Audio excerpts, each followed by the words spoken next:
ಕರ್ನಾಟಕ ರಾಜ್ಯದಲ್ಲಿ ಕಾಂಗ್ರೆಸ್ ಅವರು ಬಹುಮತವನ್ನು ಪಡೆದು ಒಂದು ದೊಡ್ಡ ಸಂಖ್ಯೆಯಲ್ಲಿ ಆಯ್ಕೆಯಾಗಿ ಬಂದು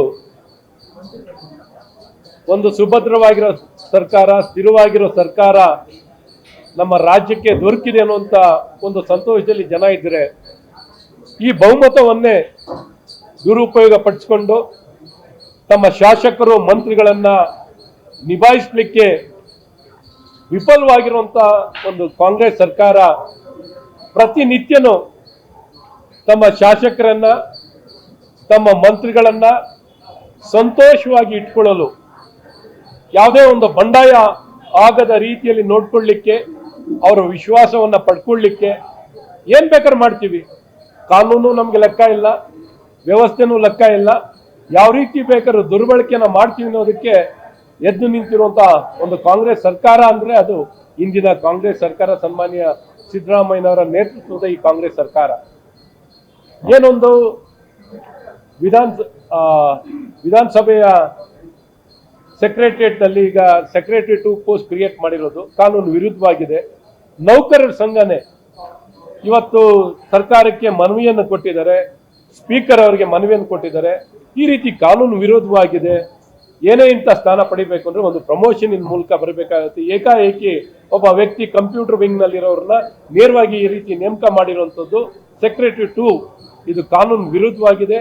ಮತ್ತು political adviser, political secretary, guarantee implementation committee ಇವೆಲ್ಲವೂ ಕಾನೂನು ವಿರುದ್ಧವಾಗಿದ್ದಾವೆ. ಇವೆಲ್ಲವೂ ಎಲ್ಲ ಒಂದ್ ಕಡೆ ತಿದ್ದುಪಡಿ ಮತ್ತು ಕಾಯ್ದೆಗಳನ್ನ ತಂದು ಸಕ್ರಮಗೊಳಿಸುವಂತ ಪ್ರಯತ್ನವನ್ನ ಮಾಡ್ತಿರುವಂಥದ್ದು ಇವ್ಯಾವುದೂ ಕಾನೂನು ಪೂರಕವಾಗಿಲ್ಲ.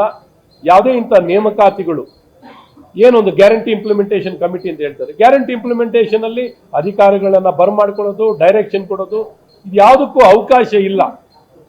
ಈ ರೀತಿ ಅನುಷ್ಠಾನವನ್ನು ಮಾಡಿ ಈ ರೀತಿ ಮಾರ್ಗಸೂಚಿಯನ್ನು ಕೊಡುವಂಥದ್ದು ಅಥವಾ ಸಭೆಗಳನ್ನ ಕರೆಯುವಂಥದ್ದು ಇವೆಲ್ಲವೂ ಒಂದು ಗ್ಯಾರಂಟಿ ಇಂಪ್ಲಿಮೆಂಟೇಷನ್ ಅಲ್ಲಿ ಸಂಪೂರ್ಣ ಅಧಿಕಾರ ದುರ್ಬಳಕೆ ಆಗುವಂಥದ್ದಾಗಿದೆ.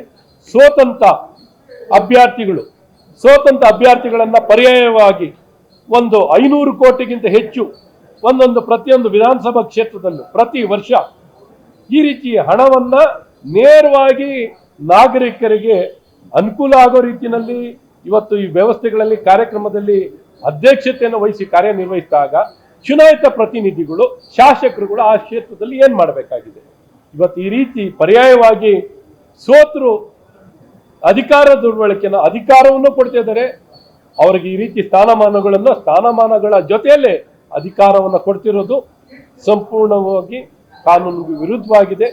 ಈ ರೀತಿ ಕಾಂಗ್ರೆಸ್ ಸರ್ಕಾರ ಎಲ್ಲ ಹಂತದಲ್ಲೂ ಈ ರೀತಿ ಅಧಿಕಾರ ದುರ್ಬಳಕೆಯನ್ನು ಮಾಡ್ತಿರುವಂಥದ್ದನ್ನ ಸಂಪೂರ್ಣವಾಗಿ ಖಂಡಿಸ್ತೀನಿ ಅಂತ ಈ ಸಂದರ್ಭದಲ್ಲಿ ಹೇಳ್ತೀನಿ.